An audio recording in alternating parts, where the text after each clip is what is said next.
Hello guys, welcome to my channel. आज अपन start करेंगे इंटरनेशनल डेथ सर्टिफिकेट। ठीक है, छोटा सा टॉपिक है, शॉर्ट नोट में बहुत बार पूछा जाता है। ठीक है, फटाफट से खत्म करते हैं इसको।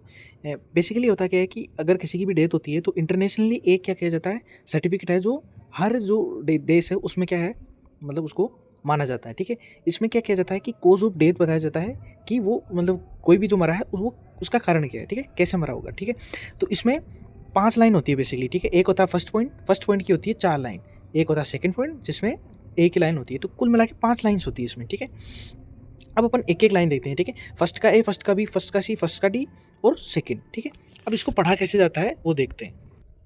फर्स्ट लाइन आती है, सबसे फर्स्ट लाइन आती है condition directly leading to death. ठीक है, ये वाली। ठीक है, जो क्या है, लाइन फर्स्ट का ए है। तो लाइन फर्स्ट का जो ए है उसमें डिजीज और condition directly leading to death की कौन सी कंडीशन हो सकती है जो डायरेक्टली लीड कर सकती है, मतलब उस जो पेशेंट मरा है वो डायरेक्टली किससे मरा है वो चीज़ लिखनी होती है इसमें। ठीक है, डिजीज और कंडीशन एक डायरेक्टली लीडिंग टू डेथ की डायरेक्टली रिलेटेड होनी चाहिए उसके डेथ से। ठीक है, फिर जो फर्स्ट का बी है उसमें अंडरलाइंग कोजेज लिखा जाता है। ठीक है, अंडरलाइंग कोजेज की मतलब उसके लिए मौत के पीछे क्या हो सकता है, और मेन अंडरलाइंग कोजेज किस में लिखा जाता है, फर्स्ट के सी में। ठीक है, इसमें एक है कि अगर फर्स्ट का डी खाली है तो मेन अंडरलाइंग कोजेज क्या होगा, सी। और अगर मेन जो लाइन फर्स्ट का डी मतलब चौथी लाइन है, अगर वो उसमें मतलब भरी हुई है या कुछ लिखा है तो मेन अंडरलाइंग कोजेज क्या होगा, फर्स्ट का डी। इफ फर्स्ट का D is filled then that becomes the main underlying cause. ठीक है, ठीक है, वो मेन अंडरलाइन कोज बन जाएगा अगर फर्स्ट का डी खाली है। अगर नहीं है तो जो मेन अंडरलाइन कोज होगा कौन सा, थर्ड वाला।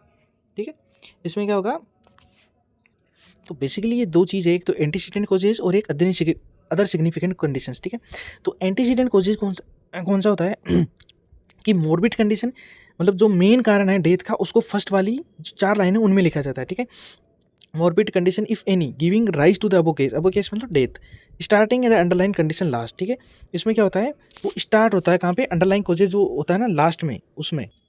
बेसिकली क्या, सॉरी, ये स्टेटिंग द अंडरलाइन कंडीशन है।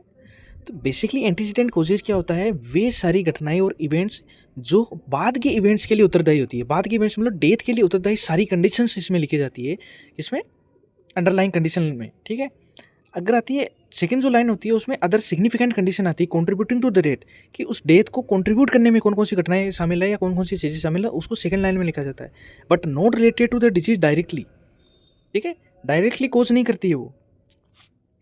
बेसिकली जो डे वो मतलब क्या है, ये आईडीसी ये क्या डिसाइड करता है, this does not mean the mode of dying. मतलब ये मोड ऑफ डाइंग नहीं बताता जैसे हार्ट फेलियर, रेस्पिरेटरी फेलियर। ये बताता है इट मीन्स द डिजीज, मतलब उसमें क्या था, डिजीज कौन कौन सी है इसमें, injury complication that cause disease, उस डिजीज को कोज करने के लिए कौन कौन सी चीज़ें उत्तरदायी है वो चीज़ें लिखी जाती है। ठीक है, डायरेक्टली डिजीज नहीं लिखी जाती, वो किस में लिखी जाती है, ऊपर वाले में लिखी जाती है, कोज ऑफ डेथ ऊपर लिखा जाता है फर्स्ट लाइन में।